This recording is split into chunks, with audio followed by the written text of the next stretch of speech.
Good morning. Thank you for joining us today for our online worship service. This morning we have a topic to bring today dealing with impaired vision.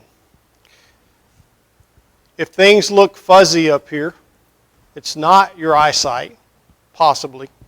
Most likely it is the screen. But how many of you have gone to the eye doctor and you have looked at an eye chart? And this is what it's looked like. Things were blurry. Things were out of focus. Your vision was impaired. How many of you listening today wear glasses, contacts? Maybe you've had laser eye surgery to correct some vision difficulty that you have. This number is correct. We as a country spend $100 billion annually on our eyes, on our eyesight. It is that important to us. We go to great lengths to protect our eyes. I've actually met people that have told me that to maintain their vision, they're spending $2,000 or $3,000 a month on shots in their eyes just to maintain their vision. I myself, in 2015, I went to the eye doctor in about January of 2015, and I said, "Doctor, I'm having trouble seeing. I've never had that problem before." And they told me that I had a cataract growing on my right eye, and my vision actually got to the point where I couldn't even see the big letter E at the top. I paid $5,000 to get that eye corrected. A couple of years later, I would spend another $5,000 to correct the vision in my left eye. It was that important. I didn't blink an eye spending that kind of money to make sure that I could see and to protect my eyes. People spend millions and millions of dollars to improve and enhance our physical vision. No expense seems to be too great. But today, we're not going to talk about our physical vision anymore. Today, as we talk about this impaired vision, we're going to talk about our spiritually impaired vision. That's what our lesson is about today. I want to tell you what it is, and then we're going to talk about how to avoid it. I really want this lesson today to be more of an awareness for us that spiritually impaired vision is a real thing, that it happens to real people. It happens to those that are strong in their faith. It happens to strong Christian men, strong Christian women. It happens to preachers. It happens to elders and deacons, leaders in the church. And so we need to talk about how to avoid that today. The passage I thought about in Hebrews chapter 2, verse 1 deals with this idea of drifting. And that's really what I think about when I think about this being spiritually impaired. It's something that is, as we're going to see, it's something that we drift towards. It's here the definition is not total spiritual blindness, but things spiritually become blurry. It most often is gradual. And again, it will happen to the most faithful. Being spiritually impaired, it's a gradual thing. Things over time become blurry. And that's what we're going to talk about today. And I just want, again, this lesson to be an awareness for us as we talk about this being spiritually impaired in our vision. What are some causes that can lead to our vision being our spiritual vision being impaired? It can occur from these four things. It can occur from spending less time in the Bible, spending less time in prayer, spending less time in church, less time being involved in church work. You know, life just happens. We get busy. We get involved in our lives, and sometimes life happens and our focus and our attention can be taken away from the important things like Bible reading and prayer and attending worship to encourage our brothers and sisters.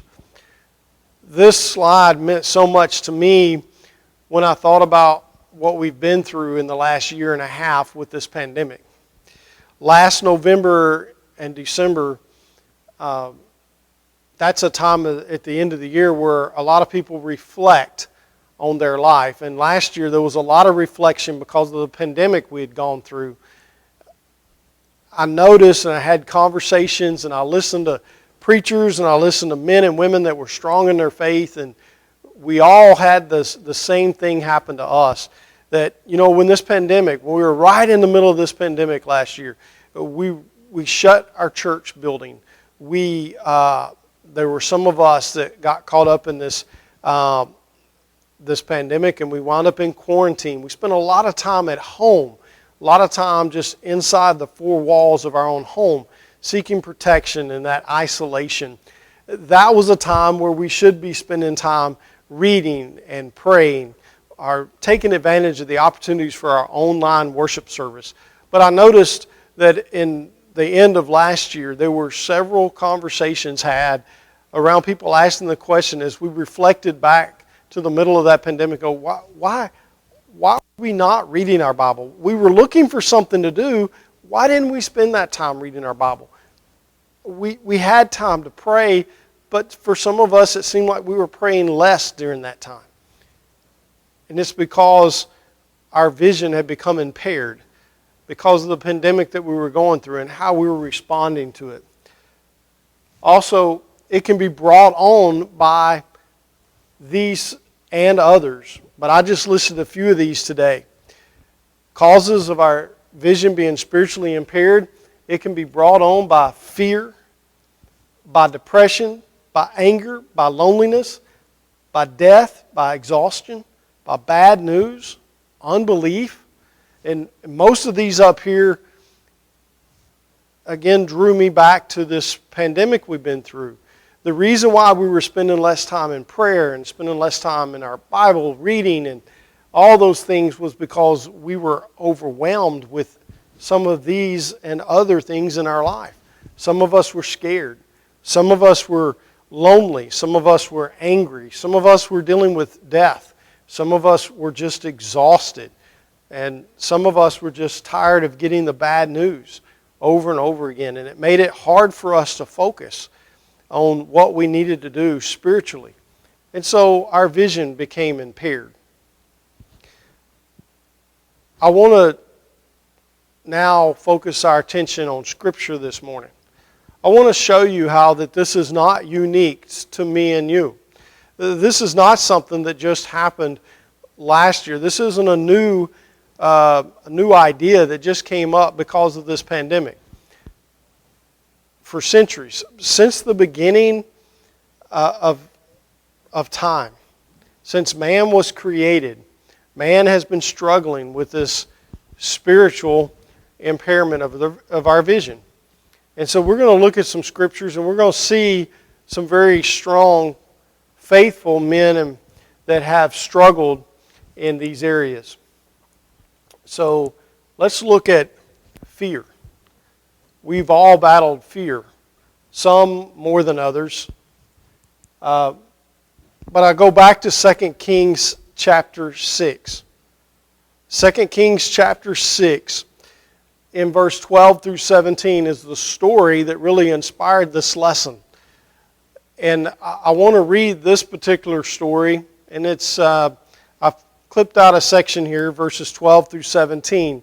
And what is happening is that there is a king from another country, and he is out to get the Israelites.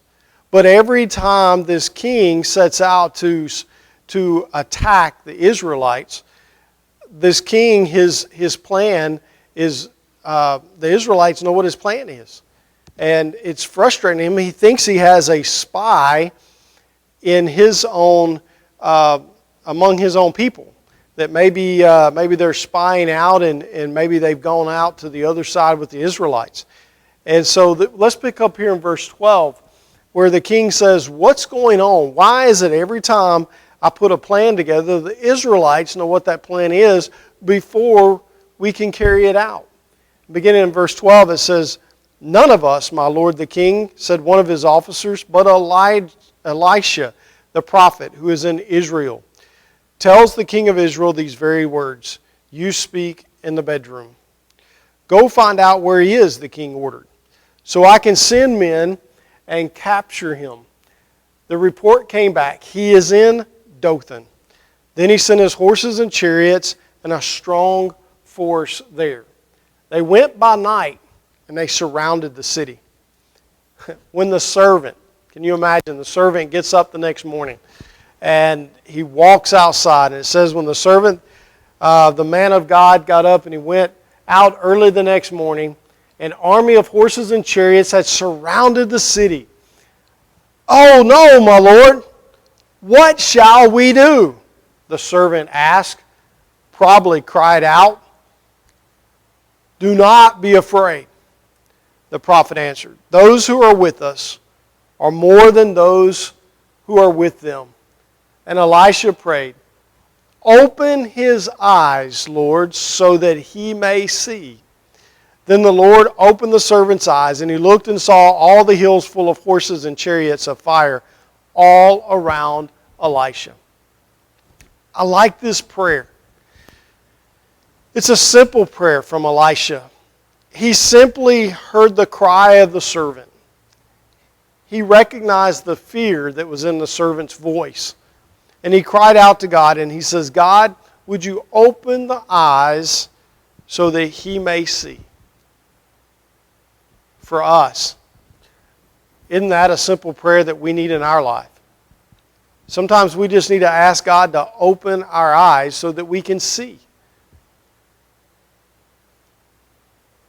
This servant had spent a lot of time with Elisha.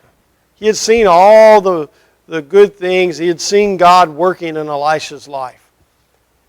But yet, that particular day, this servant who knew God and knew what God was capable of walks outside, sees that army surrounding that home, and he became overcome with fear. And Elisha prayed that God would open his eyes. We find in Scripture where some deal with unbelief.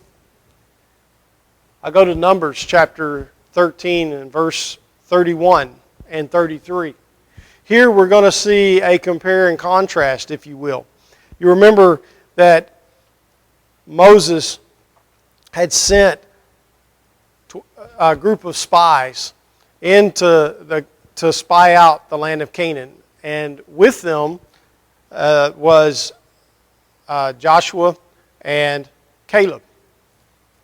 And in verse 30 it says, Caleb silenced the people before Moses and said, "We should go up and take possession of the land. We can certainly do it." There was nothing impaired about Caleb's vision. His vision, he could see it was above 20/20. He knew that if God had willed it for them to go take this land, that they could do it and they would be successful. But notice the other spies and what they thought. In verse 31 it says, "But the men who had gone up with him said, 'We can't attack those people. They are stronger than we are.'" Their vision was impaired because they struggled with unbelief. You could also say they struggled with fear as well. When you look at verse 33, he says, the spies say, "We seem like grasshoppers in our own eyes, and we look the same to them." They didn't have that same belief that Caleb had. They couldn't see what Caleb could see. Their vision was impaired. And there's times in our life, there's times in my life, where I struggle with unbelief, where I'm dealing with something, where life has just happened, where I'm not sure what the next step is. And sometimes I struggle with unbelief. Sometimes we may struggle with fear. What about exhaustion? Have you ever been tired? I mean, really, really tired? Exhaustion is very real. In 1 Kings chapter 19, 3 through 5, here's a story about Elijah. And Elijah was on the run. And he was running for his life in verse 3. And when he came near Bathsheba in Judea, he left his servant there, and while he went a day's journey into the wilderness, he came to a boom bush. He sat down under it, and he said that he prayed that he would die. These are the words of Elijah. He prayed this prayer: I have had enough, Lord. Wow. Another simple but yet profound prayer. A prayer that I think has been prayed numerous times over this last year and a half. Lord, I've had enough. Lord, I'm tired. Lord, just let me die. He will go on and say, take my life. I am no better than my ancestors. Then he laid down under that bush and he fell asleep. It does say that Elijah was afraid, but more than that, Elijah was tired. He was tired of running. And he was just at the end of his rope. Maybe some of us have been there. We're just exhausted. Elijah went so far as to say, Lord, just take my life. Down in verse 10, he replied, I have been very zealous for the Lord Almighty. And Elijah said, the Israelites have rejected your covenant, torn down your altars, and put your prophets to death with the sword. I'm the only one left, and now they are trying to kill me too. Elijah was exhausted. We've looked at fear. We've looked at exhaustion and unbelief. Now I want to spend a minute talking about isolation and loneliness. The story that I went to for this one was in Mark chapter 5, 25 and 26. It's a story of a woman that had been bleeding and she had been sick for years. For years she had been sick.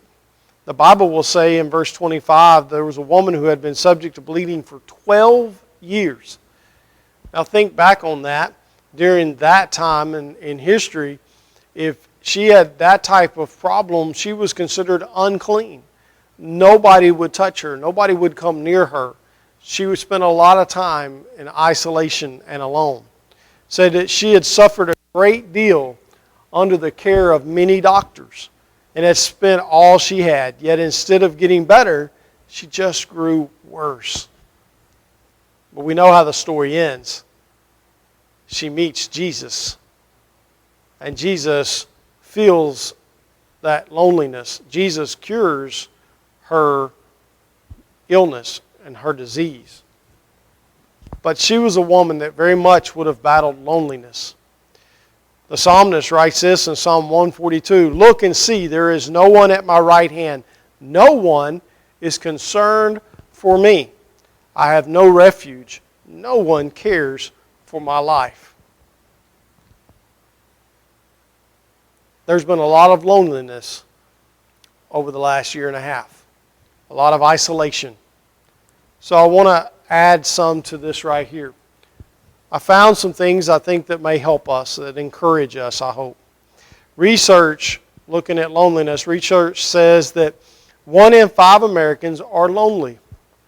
Furthermore, about half of us feel that we are always or sometimes feel alone. Or we may feel like we're left out. More than half of us feel that no one really knows us well. If you feel lonely, know that you are not alone. Loneliness, even in church.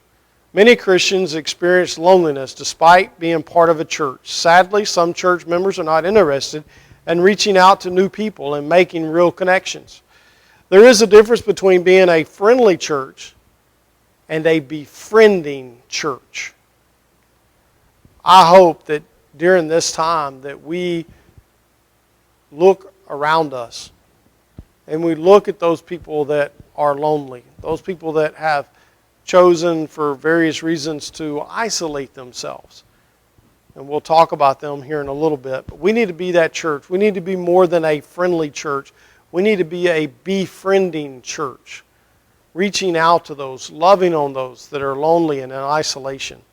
And we need to understand that if you are watching this morning and you are lonely, or maybe you are in fear or unbelief or any one of these that we talk about this morning, understand that you're not alone in this. That this affects all of us. This spiritually, our vision being spiritually impaired, it impacts all of us, and you're not alone in this. Now let's talk about physical illness. That's a big one. Where else to go but Job? The suffering of Job found in these three scriptures. In Job chapter 3, verse 11, it says, "Why did I not perish at birth, and die as I have come out of the womb?" Verse 26, it will say, "I have no peace, no quietness, I have no rest, but only turmoil. Terrors overwhelm me, my life ebbs away, days of suffering grip me, nights pierces my bones, my gnawing pains never rest."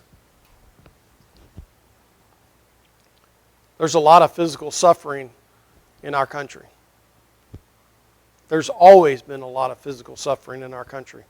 A lot of people battling illnesses and diseases that are with them their entire life. Some of these illnesses and diseases have shortened a lot of people that we know, a lot of friends and family and loved ones that we know in our own community also that we have met, that it has shortened their lifespan. When we are dealing with suffering, physical suffering, it can certainly impair our spiritual vision. Anger. Boy, are we not an angry society? Is our country not an angry country right now? Look around us. Look around, and you can turn on the news. You can turn on the news on TV, or go look at news on the internet, and people are just angry. I thought about Jonah when I was thinking about this idea of being angry, how it impairs our spiritual vision, and what a better place to go than Jonah. Jonah chapter 4, verse 3. After Jonah had spent time in that great fish, and after he had spent time finally doing what God had asked him to do, and God had forgiven this great city, Jonah was angry. He was angry that God had chosen to forgive these people. And he says in Jonah chapter 4, verse 3, "Now, O Lord, take away my life, for it is better for me to die than to live." He will later say, and even after God reached out to Jonah again with a great compassion, he responded, "I am angry enough to die." Jonah's vision was certainly impaired. He couldn't see all the good that God was doing because he was so wrapped up in his anger that he had the fact that God chose to save these people. He was angry at the people. He was angry at God. He was just angry at everybody. And I often wonder if there was a 5th chapter to the book of Jonah, if he had ever resolved his anger, if God was ever able to get through to Jonah, if Jonah's vision ever cleared up. But we don't know. So how do we avoid spiritually impaired vision? We now know what it is. It's something that clouds our vision. It may be, certainly it may be less Bible reading time. It may be less time in prayer, less time in church. But more importantly, it is brought on by fear and unbelief. And it's brought on by anger, and the things that we talked about this morning. And this is a part of the lesson where I wanted to offer some good news. I wanted to be able to list for you some things that you and I can do to avoid being spiritually impaired in our vision. And then the lesson, as I was putting it together, it took a turn that I wasn't expecting. The answer, when I got through with my study, is we don't. We can't avoid this happening to us. It will happen at some point. It doesn't matter how strong you are in your faith. It doesn't matter how strong I am in my faith. It doesn't matter how much time we go to church or how involved we are. All that stuff helps. But there's none of us that are not going to face this at some point in our life. At some point, we're all going to deal with being spiritually impaired. And remember, it's gradual. And that's what the awareness is today, is that it's a real thing. And our spiritual vision it gets blurry over time. Gradually, in a drifting fashion, we find ourselves moving away from God. So how do we repair our impaired vision? How do we repair that? This also is pretty profound, because what I'm telling you is not profound. It's not something new. It's not something that you've never heard before. But it very much applies to our lesson today. If we're going to repair our impaired vision, then the first thing we need to do is we need to share our struggles with God. Now, doesn't that sound silly, right?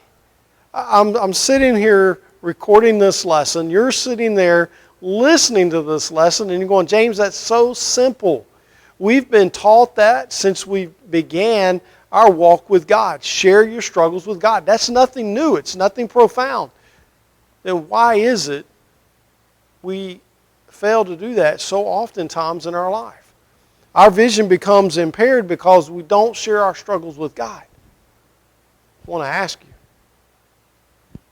do you not share your struggles with God because you think God is too far away? That there's too much distance between where we are and where God is? If that's the case, shame on us. Do we fail to share our struggles with God because we think that God can't love us? Then again, shame on us. Do we fail to share our struggles with God because we think that God doesn't care? Then again, shame on us. We need to take time to share our struggles with God. It's certainly important for us to read our Bibles, and it's certainly important for us to pray about certain things. But we need to be going to God, and sometimes we need to take a time out, and we just need to sit down with God, and we need to share our struggles with Him. He already knows what our struggles are. But sometimes He wants to hear from us, and He wants us to reach out. And look at these promises that we have. Isaiah chapter 41 and verse 10 says, "Do not fear, for I am with you. Do not be afraid, for I am your God. I will give you strength, and for sure I will help you. Yes, I will uphold you with my right hand that is right and good." God's here to help. God's here to help. We just need to share our struggles with God. The psalmist will write in Psalms 142, he will say, "I cry out with a loud voice to the Lord. I pray with my voice to the Lord. I talk and complain to Him. I tell Him all my troubles." Sometimes we may think, well, you know what? My problems, they pale in comparison to this person over here. They're really not that big of a deal compared to what these people are going through. It doesn't matter how big or how small your struggles may be. Share it with God. I can't say it enough. I don't know any other way to say it. You and I know it. we've been taught it, but it's another thing to actually practice it and live that out in our life. If we want to repair our impaired vision, we need to share our struggles with God. We also need to do this. Some of you probably knew this was coming. I worked this into quite a few lessons that I have done over the years. We are such a private people. You've heard me say that. We don't want people to know that we are weak. We don't want people to know that we're not perfect. We don't want people to know that we struggle. And we not only have problems sharing it with God, but sometimes we have problems sharing it even with our own brothers and sisters.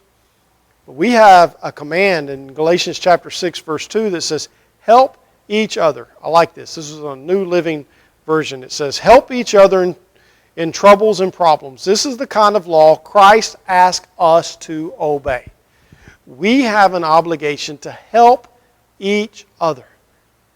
You do not have to go through this struggle on your own. We need to stop being so stubborn and hard-headed. And we need to spend time with God and just share our struggles with Him. We need to find a brother or a sister that we can find confidence in, someone that we can go to, and just share our struggle with them. Let them help us. We also, if somebody's going to come to us, we need to be willing to get involved in the lives of other people. This is something else. We're not only private people, we also just tend to want to stay to ourselves some. We've got enough of our own problems to take care of. I certainly can't help somebody else. I got my own problems to deal with. Philippians 2, verse 3 and 4 says, do nothing out of selfish ambition or vain conceit. Rather, in humility, value others above yourselves, not looking to your own interests, but to the interest of others. We need to get involved in other people's lives. Maybe at this point in your spiritual life, you can see. You're like Caleb. Your vision is not impaired at all. You have 20/20 vision spiritually. But that vision that you have, it allows you to see a brother or sister over here that is struggling. They're struggling in their faith. They're struggling with something they're going through in life. And we need to get involved in their life. We need to go to them. We need to reach out to them. Maybe they can't see what they're going through is so gradual that we need to go to them. And we need to get involved in their lives and just say, I see you're struggling. I see you're hurting. I see the pain in your eyes. Can we talk? And be willing to listen. James chapter 1, verse 19. Know this, my beloved brothers. Let every person be quick to hear and slow to speak. My dad used to tell me, son, God created you with one mouth and two ears. So that means that you listen twice as much as you speak. We need to be willing to listen.